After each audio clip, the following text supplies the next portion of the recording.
What's going on, guys? Welcome back to Goshen's Games, and welcome back to us analyzing the different characters. I don't have a name for this series, whatever. We're going to take a look at the characters one by one.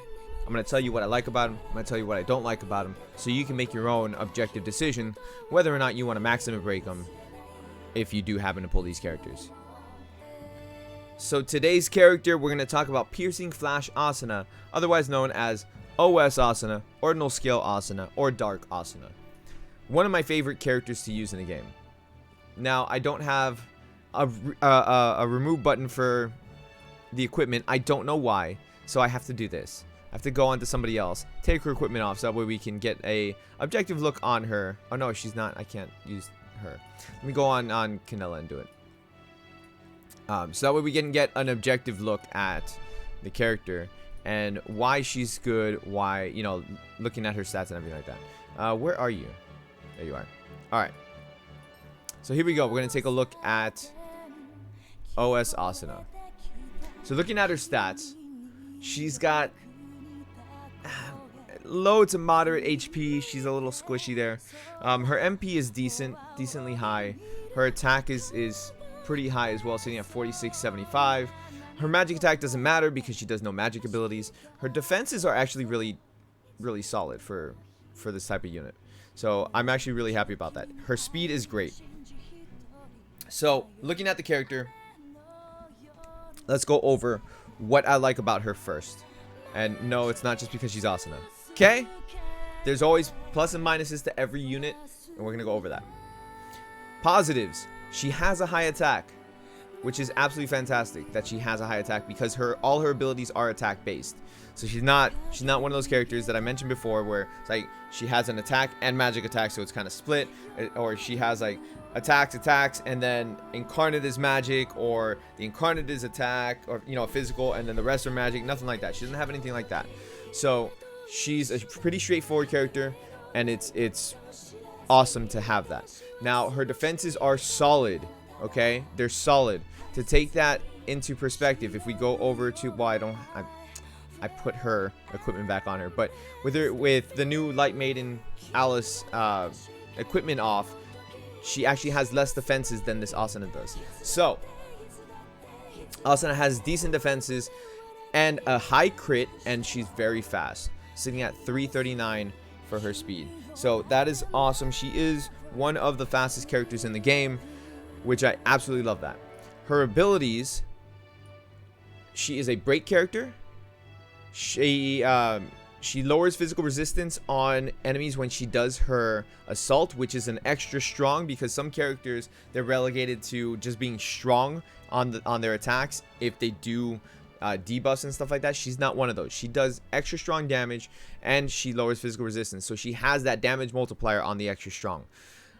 She has an enhanced skill, which is actually really useful. It's called Quick and Sharpness. She raises attack of all allies by 15% for 3 turns, and it has a short wait time after using the skill, meaning that she can use it and get another turn before the boss actually has a chance to attack, which is absolutely fantastic. So coupled with that, onto her incarnate skill, which is Mother Rosario, which is a single target attack, which I like them, but I don't like them. And the reason why I like them and I don't is because single target attacks typically do more damage on a single unit versus an AoE attack, which will do less damage if you're fighting one enemy. So say for example, if her incarnate skill was an AoE thrust attack, it would do less damage on one enemy. So because it is a single target, it does the maximum amount that it can do on that single target. On top of that, it also lowers physical resistance, which is fantastic if you use her for incarnate and activate switch, because then everybody else gets to do more damage, especially if you had used Quick and Sharpness before that to buff everybody else. If we go over to her skills here, she reduces damage received versus light elemental units, and she does bonus break to light elemental units, which is fantastic. Her MP costs are rather low, which it makes it even better. Okay, because if her MP costs were higher, then she would be a little bit harder to use. But because her MP costs are low, the fact that she gets so many turns, you can just hammer out different attacks, and it's fantastic. Now, if we put her equipment back on her, or the equipment that I have on her, I don't have her weapon and stuff like that. So like I could put this one on her, which I have, but I'm just gonna go with a level 40 off-brand weapon, and then we're gonna go with that. And what was the piece of gear that I had on her? I had something on her. What the hell did I have on her? That's magic attack. No, that's not what I had on her. Damn it, what did I put on her? Hold on. Do we not have one for dark? Oh, we don't have a proper one for dark. Okay, alright, that's fine. Yeah. Okay, so now with equipment on her, this is why we're gonna look at the negatives, okay? So negatives, she has low HP. Okay, she is squishy when it comes to her HP. Yes, she has relatively high defenses. Okay, compared to Alice here, you can see that Alice has lower defenses than Asuna does, and the Alice has a maximum broken Alice armor as well. This Asuna does not have a maximum broken piece of armor, so keep that in mind. Her crit is high. She has high crit. She's gonna be critting a lot, which is fantastic. But like I said, she's squishy. Okay, 89-58. That is a little on the squishy side. The fact that her defenses are high helps her out, but it is squishy.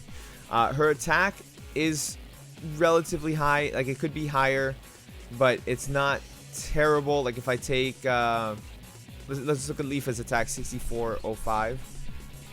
So she's sitting at 6319. So it could be on the higher side, but because of the fact that she debuffs the enemy and she raises attack, it makes up for the fact that the attack is on the lower side. So it's kind of like an in-between thing. If her attack was higher, it'd be even better. If we go to her abilities, the thing that for me is kind of a hindrance, while it's also like a bonus. Okay, this is like it's a good and bad thing, but it's a hindrance in the fact that she only lowers resistance for 1 turn. If she lowered physical resistance for 2 turns, it would be so much more viable.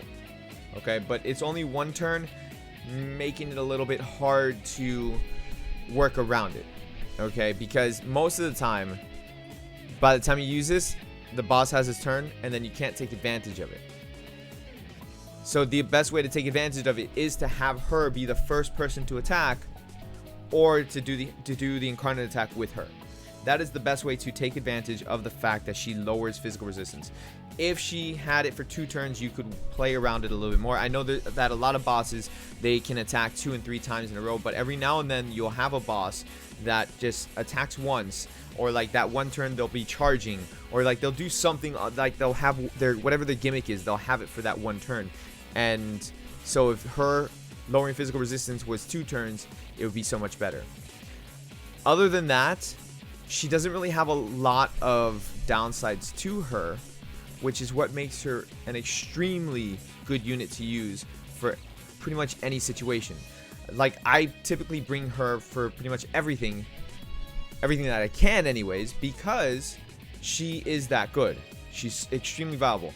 She is basically the upgraded version of the OS Asuna, which we will get to the OS Asuna when we get to her. But overall, absolutely fantastic unit. And if you are trying to decide who you want to maximum break as far as dark units go, and you have OS Asuna, I would highly recommend you limit break OS Asuna because of how useful she is, especially when she's maximum broken.